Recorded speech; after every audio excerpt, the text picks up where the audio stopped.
নমস্কার বন্ধুরা, the Bengali স্পুনে আপনাকে স্বাগত। পাস্তা তো অনেক খেয়েছেন, কিন্তু আজ নিয়ে এলাম একটু অন্যরকম ডিম পাস্তা। ঝাল ঝাল, চটজলদি আর একেবারে সবার প্রিয়। ডিমের টাচে দুর্দান্ত স্বাদ। চলুন শুরু করা যাক। প্রথমে পাস্তা 7 থেকে 8 মিনিট সেদ্ধ করে নিন, হালকা নুন আর তেল দিয়ে।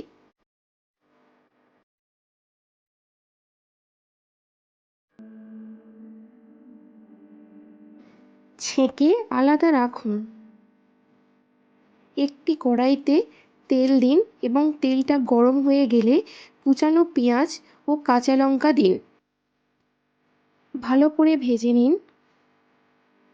পেঁয়াজটি ভালোভাবে ভাজা হয়ে আসলে দুটো ডিম ফাটিয়ে দিয়ে ভালোভাবে নাড়তে থাকবেন।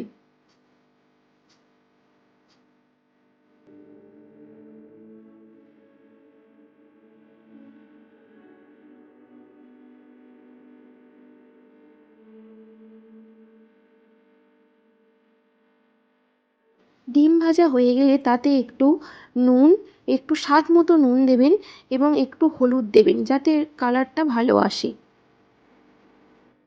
এরপর সেদ্ধ করা পাস্তাগুলো ডিমের মধ্যে দিয়ে দেব এবং ভালোভাবে নাড়তে থাকবো।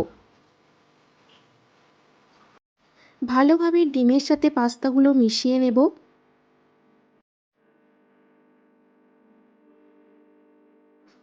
এরপরে কিছুটা পরিমাণ টমেটো সস এবং সোয়া সস দিয়ে দেব।